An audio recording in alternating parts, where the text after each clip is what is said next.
to LOA Today. I'm Walt Payson. With me today, relationship life coach Cindy Chavez.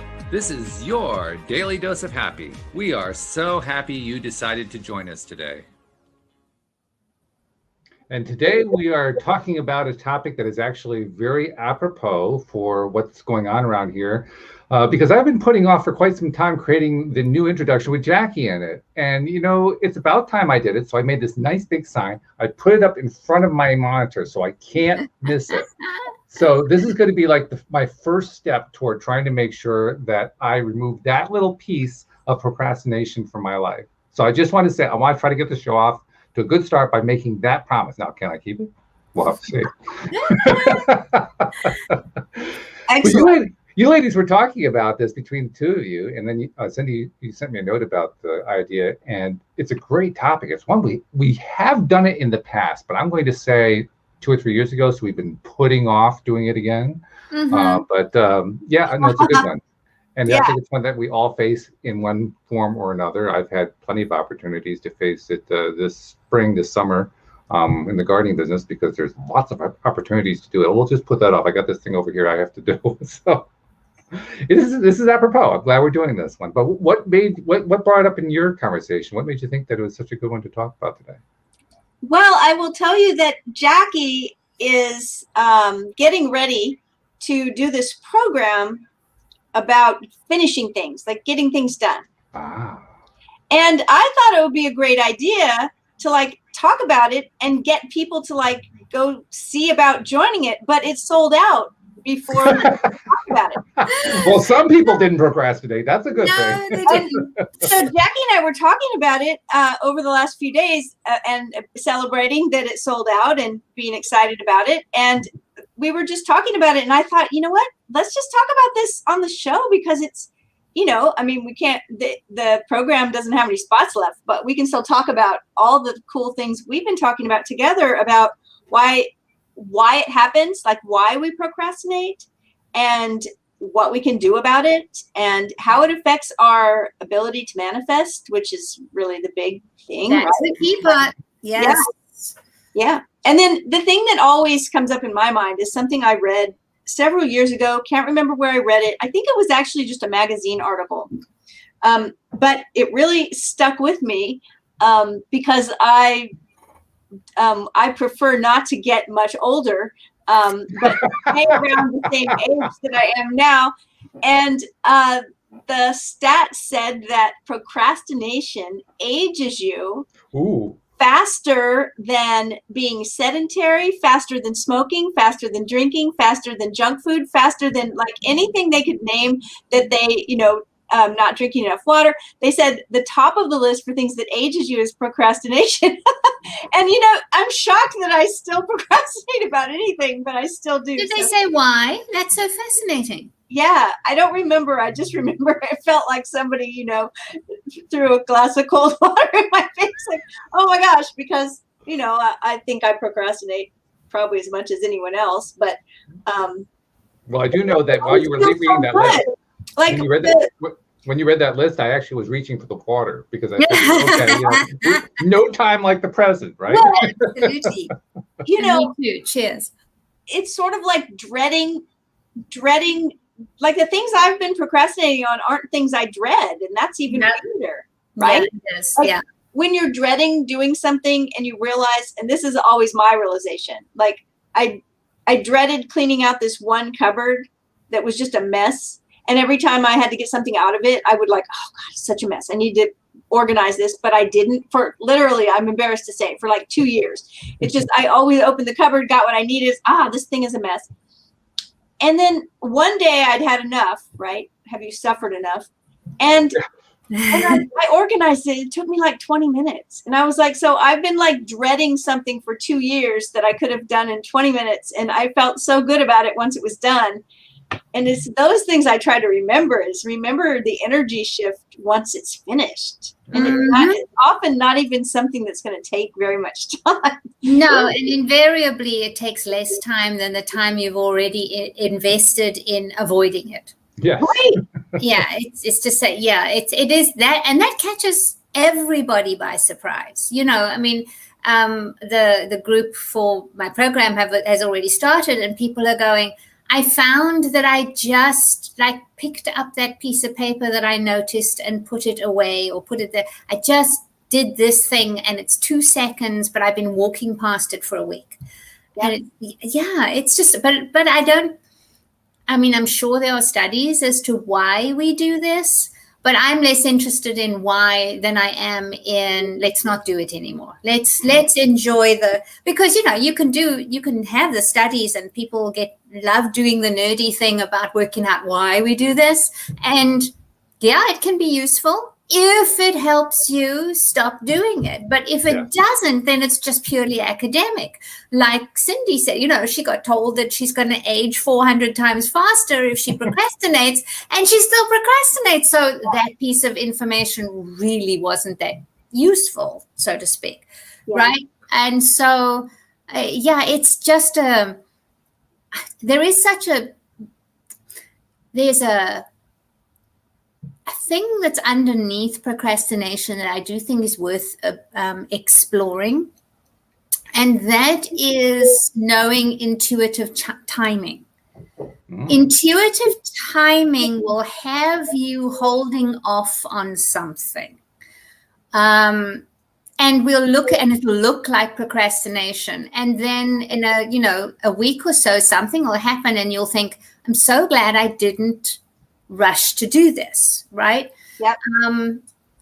And I do think that since the Industrial Revolution, where people's rhythms, natural rhythms, seasonal rhythms got obscured and in some places, sometimes and situations obliterated because we needed to show up from 9 until 5, right? We needed the factory punch in, punch out. They needed people to be controlled and rhythmic to this thing of creating the industry, supporting the industry. So things like being able to retire when a woman is in her menstrual cycle, well, that disappeared.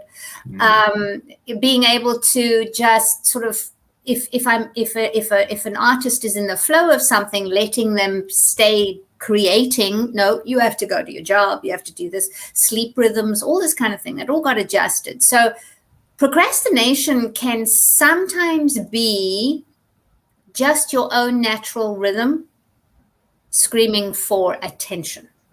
So, and I think the most important thing is that we don't label procrastination as one of the 7 deadly sins, because it's not, right, unless, and I put this caveat, it's not unless we allow it to lower our joyful experience of life. So, for example, I'm talking about laundry. Laundry is always something people procrastinate on for some reason, or I don't, but it's not me. I don't have enough clothes to procrastinate on laundry, but there is. when you downsize as far as I have, it's like, you have to do laundry. When you have, I got 8 pairs of undies, so every 7 days we got to do laundry. But there's this thing where they'll do the washing and the drying, and then the pile stays at the end of the bed or something, right? So that's the piece of procrastination. Here's the thing, though: if it doesn't interfere with the way you live your life, it's not procrastination. You're just not bothering, and that's fine. You can totally not bother. However, if every time you see that laundry pile, you go, I hate that laundry pile, I can't stand, like Cindy's cupboard, right? It sucks another piece of your joy, or it holds I always talk about, it holds a piece of your attention hostage. It grabs a little fragment of the attention you have available, and it holds it hostage. And then, because our brains can be decidedly unkind a lot of the time, that's a polite way of saying it. We'll add on things, heavy duty critiques about why that laundry is still there. And your brain never offers you anything substantial and useful that's like, well, you've been madly busy, or you happen to have a newborn, or in one of my friends, you actually broke your leg. So, standing to fold laundry is not going to happen. It's like, no, your brain doesn't offer those pieces. Instead, it goes, you're so bad at this. Wow. It's like, you suck at life. You've always procrastinated. You put off homework at school, and this is just the grown-up version of it.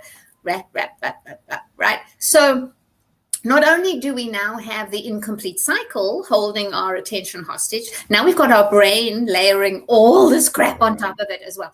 So it gets to feel really hard. And my focus when I went on my completions binge, it was to get rid of that. It was to get rid of the things that prompted my brain to be unkind. It's just like I was done having all this noise in my environment. And it started so easily. I just puttered about my house, putting things away, finishing stuff, ridiculous things like, those stickers that the nonprofits send you with your address on them, right? I decided to keep a batch. I was going to send them a check 3 months ago. So I now, and it's been sitting on my whole table for 3 months. How long did it take me to write a check or write my card things and just put it? It's like 2 seconds. Anyway, so those funny little things. And what I noticed is the more I did, the better I felt. The more I finished things, the more I reclaimed that energy, and I had that energy to direct to things that felt more joyful. And also gave me a chance to shut my brain up for a minute about my quality of house care, right? So it was so tangible, especially when I walked into the lounge the next morning and a whole little cluster of incompletions that had been sitting on my TV table were gone. And was like, wow. Yay, look at that. Yeah. And it's just like, oh my Lord, I am like master of the universe over here. And you get so much more back from that little investment of time, but it feels like that, but actually that's all the energy you've been investing in deciding to let it go for it's another. An energy drain. It is. And you get that energy back once it's not draining your energy. Absolutely. And then not only that, but you also, you get back the energy that you've been putting into it, because every time you decide not to do it, it's still a decision. Deciding not to is as much a decision as deciding to. And so when you put off, you put another decision on, and eventually it just gets like, no, stop. And so the joy of completing things is a reclamation of your energy. And that's what boosts mood. That's what starts feeling so good. So what I find fascinating about procrastination is how we often do it on things that would feel good to finish. But we just don't. Yeah. Isn't it weird? It's the Or weirdest feel good to do. Well, that is true. We got a lot. Okay, so these earrings that I made finally when Jackie made this program that said, let's finish some things. They've been sitting on my jewelry making table for and I walk by it every day and I see all my tools and the ways to create something. I have like 5 projects of things that I just am not doing. And it didn't take that long and it felt so good to do it. I'm like, I'm not avoiding like crappy, terrible job things I don't want to do, right? It's like I'm procrastinating about things that would be fun to do. So what's going on there? It's a fascinating thing. And I mean, some of the people in my program, they want to get their taxes done. Another one wants to, finish painting a wall that she ran out of paint with. I did that. I spent a year with a half purple wall. And it was in the bathroom too, in the little side toilet in my bathroom. So every time I went to pee, I would see this damn wall and I'd go, I wrote a whole blog post on it because it's a cool energy drain. I know, right? It's like, and it's nothing big enough that's like a big catastrophe that's real, that's the right, thing, yeah. wiping you out. It's just like siphoning the little energy off the top. It is, and it sucks the joy out of life in just little sips, and you can reclaim it. And so part of my I like to give people new eyes new eyes to look at their homes through. And it's just that this thing of finishing stuff, it becomes a habit. It becomes as much a habit as procrastination used to. Yes. That's the big payoff as far as that is the biggest payoff, because you get really jazzed at how good it feels to finish stuff. And, you know, part of one of my things with, I noticed earlier in the year, I ended up with like a lot of stuff on my to-do list every day. And I was ending up not doing a lot of it. So one week I decided I wasn't going to write anything on my to-do list for the day, except the one thing that had to be done. So I wrote that and I ticked it off and I was thrilled. And the next day I wrote 2 things. And when I worked out that when I got to about 3 or 4 things, that was the maximum. Okay. And so now I make a weekly list and I only choose those things, because it's not worth the wince at the beginning of every morning to see all the stuff I didn't do from the day before. That's amazing. That's such a good, simple hack. Yeah, it's energy management, you know, and focus management, because your brain will focus on all the stuff you didn't do. Mm-hmm. And we have to focus on ourselves and believe in ourselves as people who can finish things. I can think of an example that actually has financial implications. And I say that because I went through it. Mm-hmm. I think I told you guys in May, we got out of debt for the first time. Mm-hmm. And one of the key things that I did during the last 12 to 18 months was something that I think actually, Cindy, you and I talked about on a show many, many moons ago. And that is, anytime I had a bill come in, I paid it instantly. I didn't let it sit around. And that makes a huge difference. It's a difference that doesn't seem like a whole lot if you haven't been doing it. But once you switch over, you realize, oh my goodness, it was really sucking the energy out of me. Yeah. And not only was it sucking the energy out of me, it was sucking the belief out of me that I could actually get out of debt. Mm-hmm. Oh, wow. That is huge. That is huge. And I have detailed here on the show before, I actually calculated where the money ended up coming from that paid down all the debt and paid it off. And it was about 20% I couldn't account for the longest time. I finally realized it was the stuff that I wasn't buying anymore to cover up mistakes or to deal with stuff that I wasn't feeling good or whatever. There was like this 20% surcharge that I was dealing with every single year to cover all the lousy feeling I had about what I was doing, paying off debt, and other things that were going on in my life that I didn't like. And just changing that one pattern helped to affect that 20%. It didn't cover the whole 20%, but it was certainly part of it. Wow. I've been thinking about that a lot. What are the things that are energy drains? And some of them are easy to identify because, you know, you have this chore or that task that you're not crazy about, but that's like one of those energy drains that you don't even realize it's there until you've taken care of it. And then it's like, oh my God. Yeah, that's awesome. Yeah, that's really a cool practice. It also means that you're tapping into your money all the time. Right. You know, you got to make sure that there's enough in the bank to cover that bill when you send it through. And money as an energy likes to have you talk to it. Yeah, because otherwise you're pushing it away. Like, I don't want to. I've done that forever, right? It's like, I don't want to deal with this right now.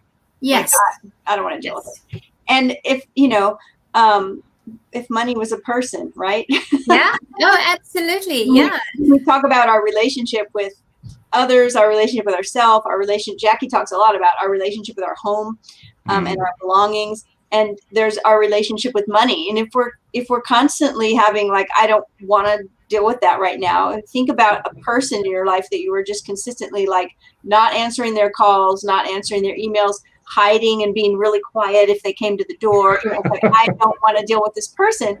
And so that person would eventually get the message that you didn't want anything to do with them, and then they'd stop hanging around. And I think about this all the time. It's like, I don't want money to stop hanging around. I want money to over and see me a lot, right? Stay and bring their friends. Yes. Bring their friends. Yeah. I love that. Yeah. So that's a good point, because that's, I think about the way I usually pay bills. I usually pay bills, hopefully on the 1st, but we have a joke around here. Like, what's the date? It's the 5th, right? When it's actually like the 20th. It's like, it's the 5th, right? But, I hadn't thought about it in that frame of like, if you pay things as soon as they come in, instead of saying, well, I sit down on the 1st and I pay everything. But some things might have come in before that and been waiting. If you're paying them right away, then you're dealing with money much more frequently. So, well, funny thing has happened ahead. since I started this new project of paying the bills quickly. I've gotten to the point now where I'm almost looking for the bill to come in the mail. I'm not kidding. Seriously. It's like, did it come? Oh, good. I got to pay it. Quick. It's awesome. It's an entirely different vibe from what I used to live with. Before it was like, well, it's like, Louise, did the mail carrier bring the bills yet? Yeah, right. What's cool is that, Walt, you started doing this before you got out of debt. Absolutely. And that's really, really telling, because it's so easy for somebody who has a lot of debt to say, oh, yeah, I'll do that when I'm debt free, obviously, because it's going to be so easy. Jesus. Right. But which is a great way to go into debt, by the way. I just want to mention. Yes, absolutely. But it's so smart. It really is. I'm gonna tell people about your story too. It's really smart. And it's I do mine because I'm weird like this. I do mine on Thursdays because Thursday is Jupiter hour. In Australia, Thursday, Jupiter's day in astrology, and around about 2:00 in the afternoon, between 2 and 2:30, is Jupiter hour, and that's just it's luck. It's astrology. It's the way they used to do the calendar. It's called Chaldean calendar, and so I have chosen what I consider, and again, this is just my thought. I consider a magical, abundant hour. To do my money. And so now that I have this bookkeeping hour, and it's in my calendar as a recurring calendar, and I've chosen the time to be significant, and it's not a Friday, because I really wanted out of the retail mindset thing. I wanted to find a day that felt good and wasn't a Friday. And so I chose this, and since I've been having that, what I've noticed is that I'm never late for a payment. I know when people, people pay me on time as well, because I'll say, here's your bill was due, and so I don't miss those. And it just feels like a date with my money.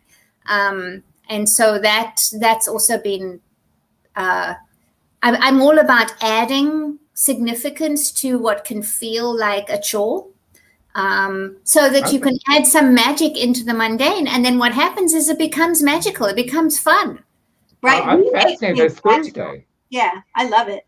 I mean, the reason I'm really interested that it's Thursday that you pick, because that's the day we pay our employees, and when we pay ourselves too. Yeah.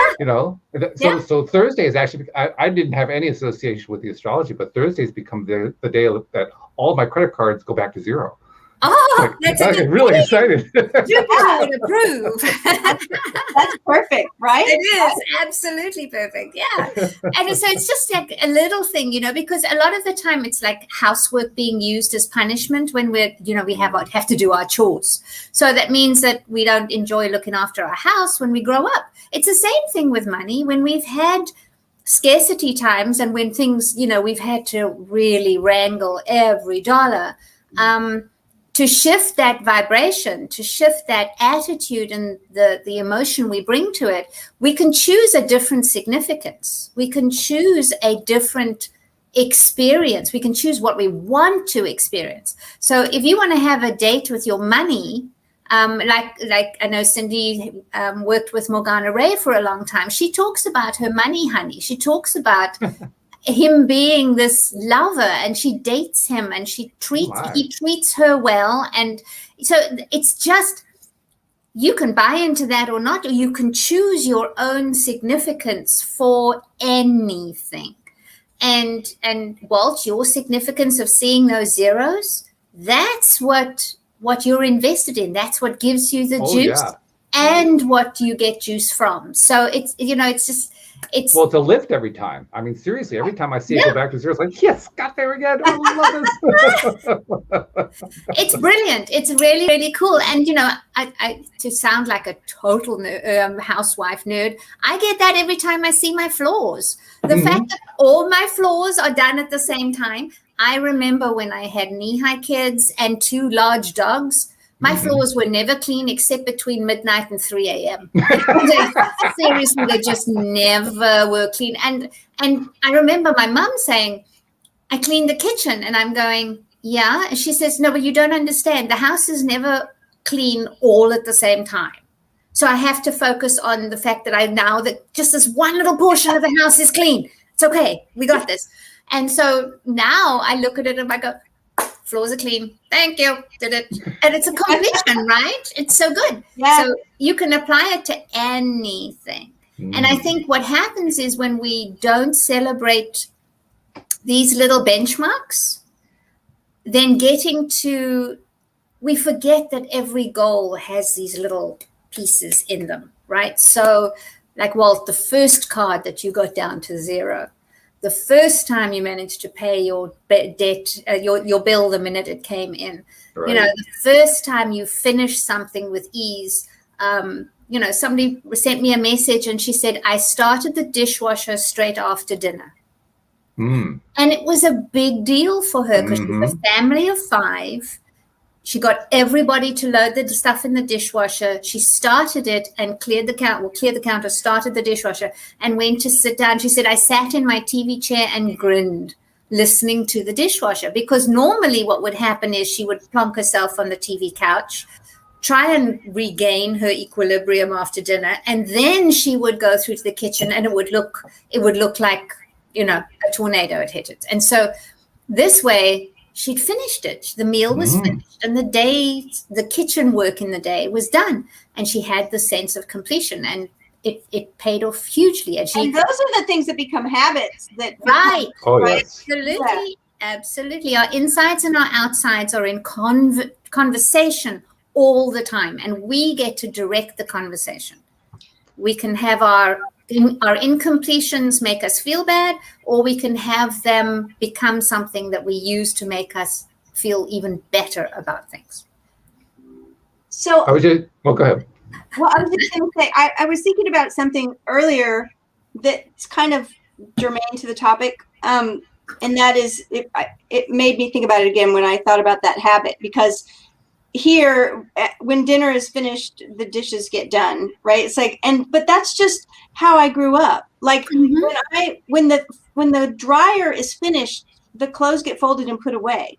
There's never a pile of clothes waiting in my house, but that's because that's the way my mother did it, and that's the way she taught me to do it, and that's the way I've always done it, right? So I don't have piles of dishes in the sink. I don't have piles of laundry waiting for anything ever. It just doesn't happen. But that doesn't mean I don't have other things that I You do have half-made sets of earrings on your bench, right? So yeah, Right, so we all have them, and you're right. It's just, but it's part of identity, right? Because our habits are the actions that follow belief, and our belief shapes identity. So if you have a habit of procrastinating and you take that on as identity, you're doing twice as much work every time you try and finish something. Well, so this true. hack is about habits. So it's like if you're wanting to develop a new habit, and we've talked about this before, January 1st, everyone hits the gym, and suddenly they're going to go to the gym, 4 or 5 days a week for an hour and a half each time. It's just this big upheaval,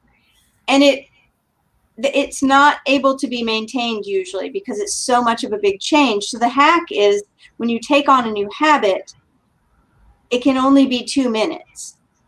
Whoa. Oh, nice. Right. And I did this with yoga. I did it this year because I had done yoga for 25 years. I had completely gotten out of the habit of doing yoga at all. And I wanted to start again. And so I started with 2 sun salutations. That's it. It took 2 minutes, maybe 3. And then a few days later, I added another one. So it's like if you can work a new habit that way by going at it with just the first action you take for it has to be less than 2 minutes. That's interesting, because you're reminding me of something that Sean Aker, the positive psychology guy, talks about that he did. He wanted to play guitar more, but he found himself putting it off. And he realized that one of the reasons he was putting it off is because he stored the guitar in a case in the closet. And that there was this whole momentum he had to overcome to get up, get the guitar out of the closet, open up the guitar case, and then he could start playing. And it was just too much for his brain to handle. So he bought a guitar stand and he put it next to his chair in his living room and put the guitar there. So now the next time he thought about playing guitar, it was right there. So he picked it up and started playing. And see, so he set it up to be for his outsides to reflect somebody who plays guitar regularly. Right. That's what he did. And so, and it's like, you know, if you were on in the front row of a theater and the curtains went up and you saw a living room with a guitar on a stand, you would know the person who lives there plays guitar. That's true. If you had that same thing and the guitar was in a cupboard, in a sort of in a closet in a case, you as the audience wouldn't read that immediately. So you keep seeing the environment of somebody who plays the guitar. It's going to be somebody who plays guitar. Now, see, that's why I have my jewelry making stuff in a space where I can walk up and, like I did today, I said, okay, I'm going to do this. I walked up and I sat down and I was able to work. But if all of my jewelry stuff, all my jewelry making supplies and beads and tools were in a box in a closet, I would never do it. Mm-hmm. That's why I don't sew. My mother was a tailor. And I made my own clothes when I was 11 or 12. I can sew anything. Wow. She taught me. And when I have a sewing room and then my sewing machine's out and I can just walk up and work on a project, then I sew. But the way it is now is I would have to get my sewing machine out, drag it into the kitchen, set it up on the dining room table, get all the fabric out, all the stuff out. By the time I do that, I'm like, time for a break. I don't do this anymore, right? So it's like, it never gets done because environment trumps intention. So no matter how strong my intention is, if I'm not set up in my environment to support that intention, it usually just doesn't happen. But like the guitar sitting in the stand, now when he sits down in his chair, all he has to do is reach over and pick up the guitar. And Jackie, that's brilliant. That is so true. It's like when we look around, we should be able to tell, right? Yes. And this is what I do, is that I start people putting the people they want to be into their environment. So they imprint their future selves. It's set design for acting as if, right? So you put in your future self into your environment. So, is it somebody that, plans a menu? Then you say, okay, so on Monday night, we're going to eat this. And then we put the menu on the fridge door and we can see it. And it's like, we don't just put it in our phone, for example. It's such an interesting thing to play with, the insides and the outsides. And procrastination, another thing, one of the things I'm playing with is having an appointment with finishing stuff I'm going to be sharing this with my group, so you guys hear it first. But I've actually started doing a half hour twice a week where I finish stuff. And that's all it says on my calendar is finish stuff. I love this. And then what I have, interestingly, is where it says finish stuff, and then on your calendar you can put details for what. In there I keep a running list of the things I need to finish. And so it calls up, I can check that little thing and it's going, oh yeah, I need to send so-and-so the check. I need to RSVP to that invitation. I need to blah, blah, blah. And that's it. Half an hour, twice a week, finish stuff. The freedom it's given me is enormous. I believe it. Well, there's also a ripple effect to this stuff, isn't there? Because that's what I've been finding. I mentioned what I was doing with paying off the credit cards and getting excited and so forth. And when a bill comes in, I can hardly wait to pay the darn thing. Well, the same thing is actually happening with the billing and the payroll of the business. Normally, the way it works, the crews go out in the morning and into the early afternoon. They have an app they clock in and clock out of. They also leave notes about what happened on the job and so forth. And then I go through and review that and do billing for what happened that day and do the scheduling for the next day and so on and so forth. So, but that all usually happens the following day because it's like a delay that goes on there. But today, just before I did the show here, before I came out to the show to join you guys, I had like 30 minutes, and they were all done for the day because they got done a little bit early because it was very hot today, so I had to send them home early. So they were done about 11 o'clock this morning, and I'm realizing, I could go do that now. So I actually started doing all of that stuff. I got it done before we did the show. Oh, wow. Tomorrow's work is done. And that is such a thrill. You can get addicted to that thrill. Yeah, I like that one. Yeah. The only thing I'm worried about, I want to make sure that I don't encourage them to keep finishing early so that I can keep doing this. I want them to actually have full days. But other than that, Yeah. So Deb, I have a question for you. How can this benefit someone who doesn't find themselves procrastinating? Like, I don't, this is interesting. Jackie. Well, I'd like to meet them first of all. From the human design standpoint, there's there's a gate that is someone that finishes, and there's a gate that a starter type of person, and they always say, don't ever put someone that's just a starter into project management, because you need the person that knows how to get things finished in that position. Well, I have both of those gates active in my chart. Wow. And I don't have a lot of unfinished things, right? Mm-hmm. I mean, I can't tell you that everything is finished. Like I said, I have 4 projects now, and they're all sort of art projects that I'm working on, right? So they're not really something that I have been pushing aside and avoiding forever. They're just things that are in the process, right? They're works in process. So that's different.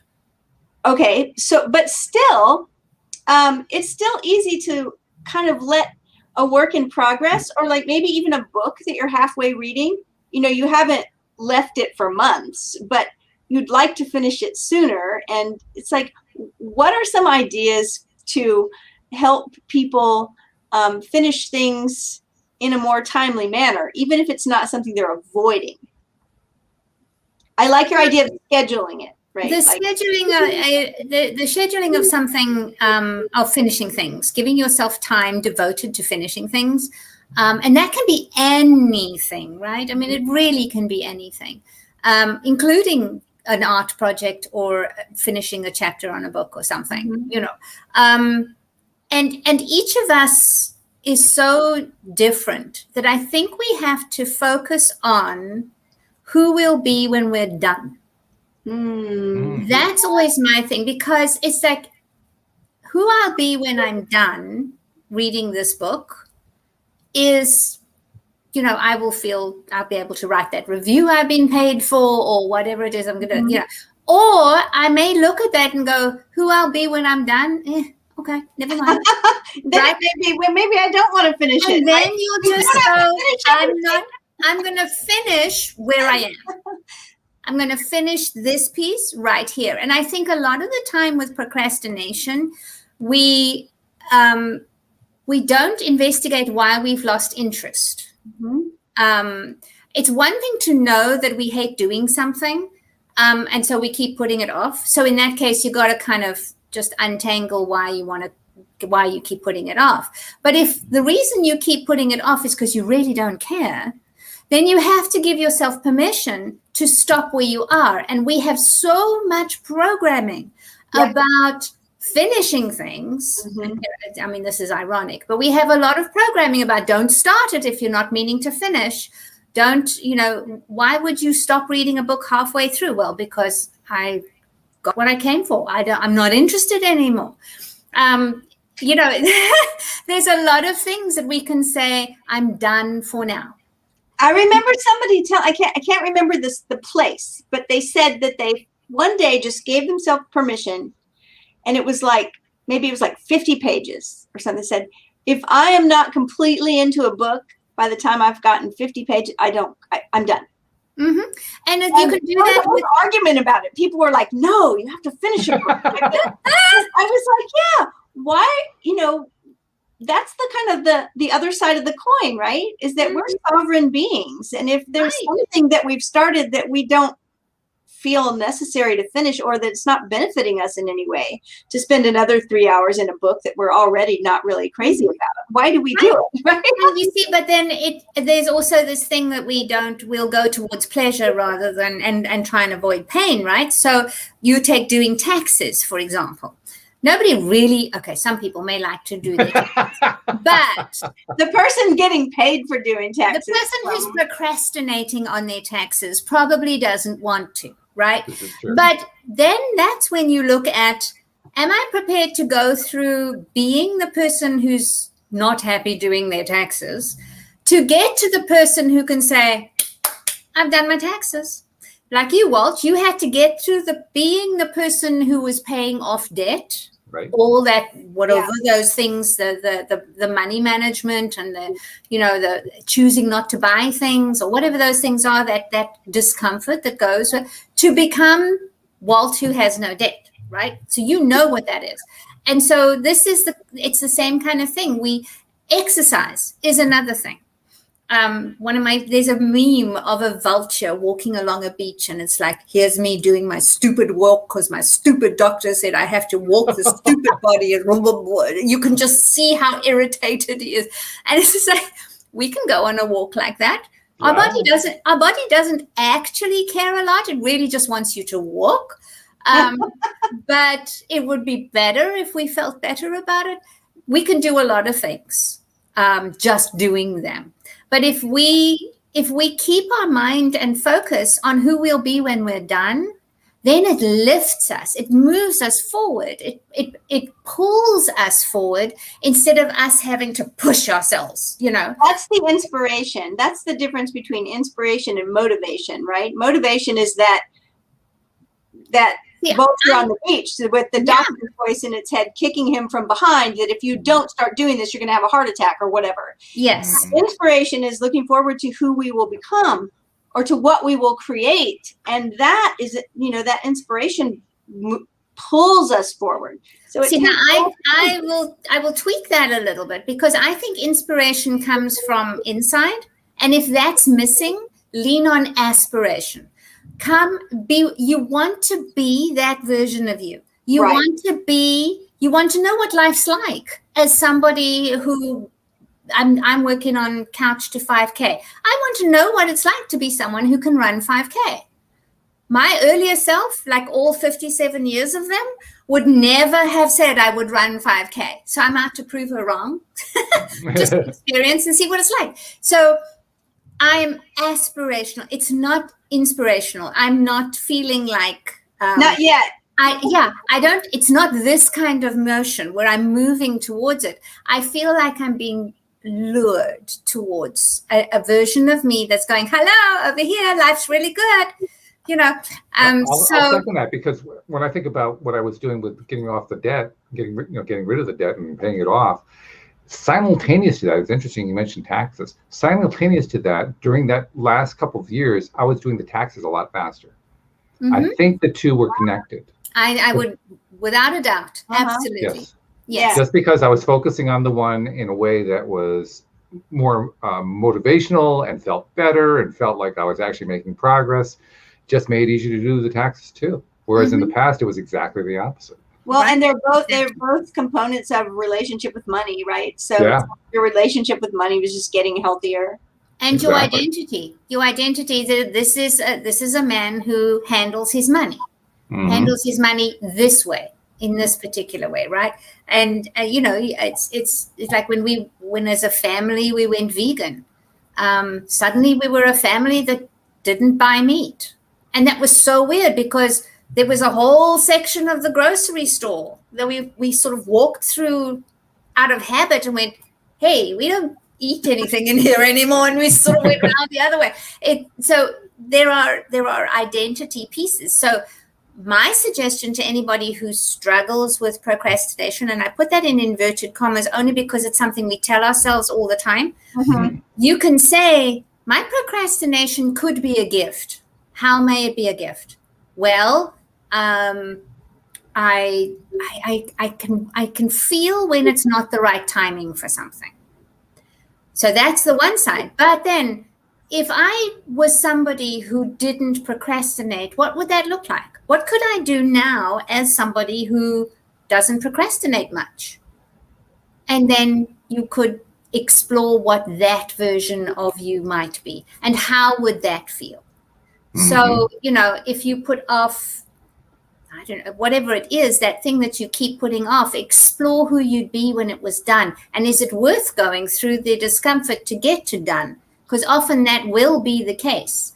And it That's helps. the key thing there. I want to touch on that word right there, discomfort.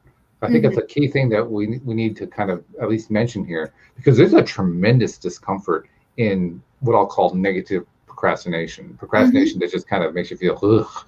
Yeah. I mean, it's very uncomfortable, and I don't think we actually take it into account, do we? No. When we don't figure, oh well, if I procrastinate, at least I don't have to deal with it right now, but I will feel. Well, we don't think of it that way. No, we don't. Yeah, and so that's the key. I teach in my class the energetic cost of procrastination and incompletions. It's like it's death by 1,000 cuts, but you are dying. Your attention is being held more and more and more by these things, and you're becoming more and more. You're believing that you are somebody who does this, and that's also not happy making, right? When somebody says I'm a procrastinator, they never say it boldly and proudly. Mm-hmm. They never go, hey, I'm a procrastinator, right? No, we don't do that. We go, yeah, I'm a procrastinator. Well, Jackie, you said something at the beginning of the show today that I want to make sure we touch on, because I think it's important. And the more I've thought about it, and you've added some other things, you and Walt both, and that is that about natural rhythms, right? You were talking about, at the onset of the industrial age, how suddenly people worked 9 to 5, and we modeled our schools after the same pattern. Mm-hmm. And I homeschooled my kids from the time they were one was in 4th and one was in 6th, all the way up until they were halfway through high school. And I did that for one main reason. They were both gifted in art and music, and you can't make art in 45 minutes.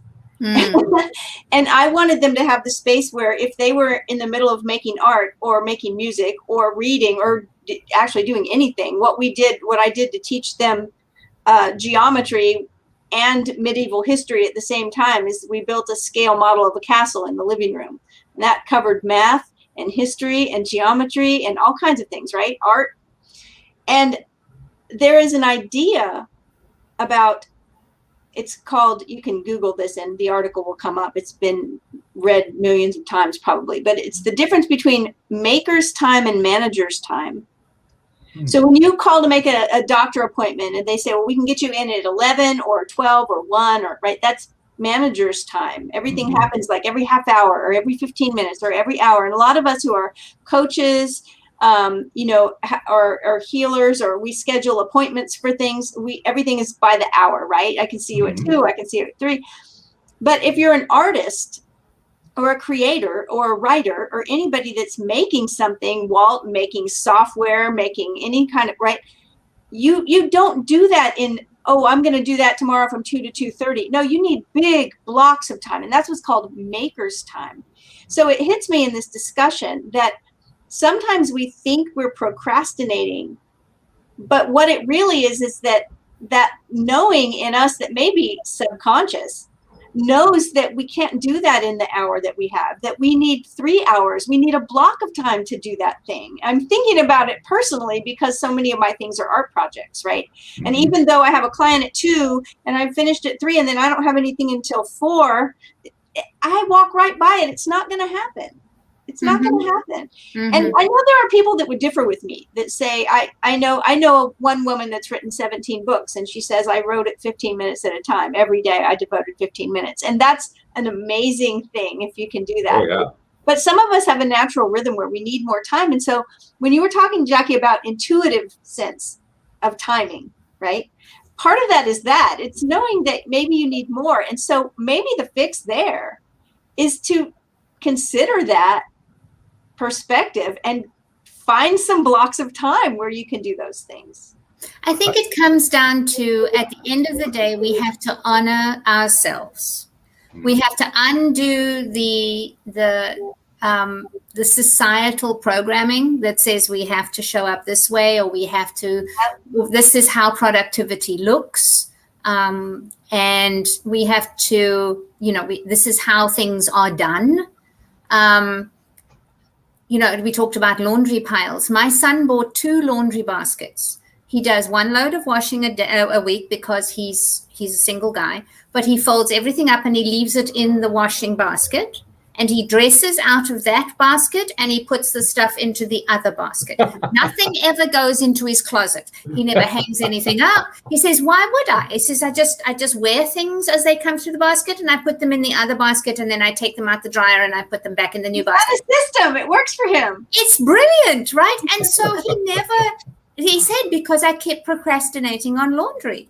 Now he's got this little basket system. He doesn't. And that honors him. It makes his mother come out in hives, but he's not. But that's me, right? So presumably there's also an ironing step someplace in there for some of those clothes. I mean, I would think, Yeah, I don't know. It's such an interesting thing that we get to choose in an era where we have more choice than ever. We really do.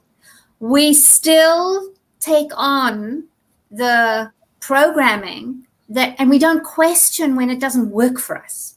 So if you're procrastinating on something in particular, don't beat yourself up, but get curious about who you'd be if you decided never to finish that thing, who you'd be if you decided to finish it, and who you'd have to be in between of either of those. Now, there's something I've actually been procrastinating on, so I got to actually address that one right now, because I have been procrastinating on saying hello to people who are saying hello in the audience. So, Diana, I want to say hello to you. Kimberly, I want to say hello to you. And Kimberly actually said something that I want us to address. She said, I have always felt this is my biggest flaw. So I'm curious, what do you guys have to say to Kimberly about that? It's not a flaw, first of all. It's not a flaw. No, you have a different setting, and you can... if you'll find a way to honor that, you will not have to ever worry about it again. But it's a case of, if you see it as a flaw and keep trying to fix it, you're undoing the thing. You're. It's not that you have to fix that flaw. It's that you have to become more you. That would be my thing. I would be all about working on, firstly, what it is that you're procrastinating on, and seeing if that actually supports and serves you. And then the other thing is that maybe we can find ways that work in how you work, like my son with his laundry baskets, that procrastination isn't something that comes up because things just get done. That's who you are, not how you are, but who you are. It's a cool thing. Yeah, calling it a flaw is just a judgment, right? It's not. If we move back and look at things from the standpoint of observing them, like, I didn't do the dishes tonight, and tomorrow morning they're still there, right? That's just an observation. Mm-hmm. When they say, oh, I'm flawed, right? I have a problem. There's something wrong with me. That's when we get into trouble, because we start making judgments. And remember that judgments always affect our energy level. So curiosity, like Jackie just said, curiosity is like a superpower. Mm-hmm. You can get curious about it and stop the judging. And I always say, that sound that Yoda makes, that sound, you can't make that sound and have judgment or worry at the same time, because curiosity doesn't operate that way. Curiosity operates in a different realm. So thinking about it that way is useful. Where did Walt go? I don't know. He said maybe he decided he had to go and finish something. And also, I want to say, when you say something's a flaw, and if there's a sigh attached, it's often a lie. When you go, that's a flaw, right? It's not. That is society saying that you should be a certain way when you're a different way. And if you get to explore your you-ness and the way that you thrive, those things don't happen. Your flaws can become fabulous. The very thing that people admire about you. that's the thing, is that what getting curious allows us to see, is this just a society thing that, maybe I was brought up this way, or maybe I was, I have this expectation that's outside of me, like everybody else expects me to do this. Mm-hmm. Or is it something I really want to do and wish that I was the person that did this a certain way? Yeah. That's an easy one, because that's easy to fix. If that's where we just step into that identity and be that person. And if there's something, and if there's something that you really don't feel like doing often, and you keep putting it off, then things like focus mate, or finding a buddy to do it with you, finishing stuff, showing up with, somebody else who wants to. My mum, for the longest time, used to have a girlfriend date with her best friend, and together they would clean the one person's house. And then they would go over 2 days later, and together they would clean the other person's house. And they would chat and drink wine and everything. And that was because at the time, neither of them had the capacity to do it on their own. And so doing it with a friend meant that they got it. And so this is how if you get creative, get curious and get creative, and not see it as a flaw, because that closes down your creativity, that closes down your lens, and the love that the love that you can see yourself through, that allows you to explore ways that procrastination is your intuitive timing, and you can find ways to honor it or support it or get help with it, either way. And having an accountability partner, that's probably the main reason I ever hire coaches for myself. It's the reason some people hire me or hire Jackie, but to hold you accountable. Just say, I need a partner. Can I check in with you every Wednesday to make sure I'm on track, and just get somebody that will help you stay accountable. We seem to have lost everybody. Oops. I don't know what's happening. But we made it almost to the end without craziness, right? I had a brownout here. That's what happened. I lost power for just a split second and just knocked everything off. So, yes. And this happened yesterday, too. This is like 2 days in a row. Yeah, there's some interesting energy that's been going on here on the show. Here comes Jackie. Oh, there we go. I got thrown off, too. Crazy. This is 2 days in a row. I was just telling Cindy, we had the same thing happen yesterday. Oh, really? Yeah. How odd. Very, very strange. Yes. Energy on this show just goes through the roof, and then God only knows what's going to happen with it after that. Yeah, absolutely. So yeah, it's a very nuanced conversation, and that was the piece that I wanted to end with. Don't procrastinate. If you have a label of procrastinator, it taps into just one thing that is so blinkered by the industrial complex, right? And the way society works. And it takes out so many nuances of identity, whether you need a maker's schedule, whether you need a friend to help you do things, whether you need to just decide if you want to be somebody who does that. There's so many nuances. And the first thing we have to do is get compassionate and curious and not see it as a flaw. That's really important too. Yeah. Thank you. I'm here all well, week. you did a beautiful job with that. I don't think anybody can top it. I love the idea, though, of not treating it as a flaw. There's so many things that we beat ourselves up about. So many things. And this is a great example because it's one thing that is usually pretty small. It can lead to big stuff, but it's usually pretty small, which shows all the different ways that we're beating ourselves up on really, really small stuff. Mm-hmm. And how often are we doing that throughout our days? How often are we just beating ourselves over the head, punching ourselves in the stomach, just giving ourselves a hard time? There was that quote that said, if you judged a fish by whether it could climb a tree, you wouldn't think it was worthwhile, right? Mm-hmm. And I think that, I know I keep harping on the industrial complex, but society, the way we have organized society, has taken a lot of individual rhythm and individual nuance and individual skills, natural tendencies, taken them out of the equation. Some are really celebrated, and others are deemed to be a flaw. And we're out to undo that and untangle it all. which is a very good thing. So thank you for leading us down that direction. That's wonderful. Yes, and absolutely. Thanks for giving us. We got the advanced copy of what you're doing with your group. I know. I feel special. You are special. Yeah, absolutely. It's so cool. And it's, it's an important thing that doesn't get talked about enough. No doubt about that. Well, I'm glad you ladies came up with this topic. I'm glad that we stopped putting off actually doing the topic. And I'm glad there's a post-it note that says, put a bio about Jackie on the website. Jackie obviously belongs in the intro. I mean, this is patently obvious to everybody except for me lately because I've been procrastinating it. So, okay. Wow. Yes, we've probably been distracted as well. Well, I'm very distracted. The note says, make promo with Jackie in big black letters. I can't miss it. It's impossible. I am so thrilled. All right. The line for autographs is on the right-hand side. So sounds good to me. Hey, I won't argue with that. I'm kidding. Thank you so much. It's always so good to talk to you.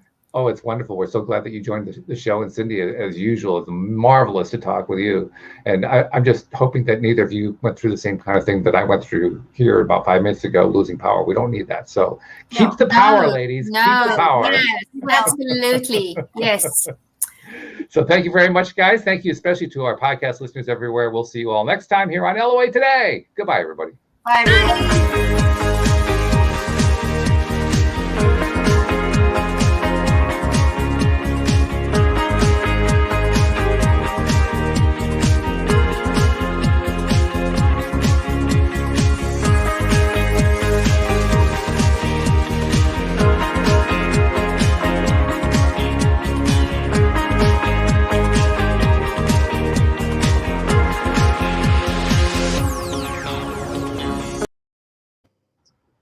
I thought we were going to lose it in the middle of the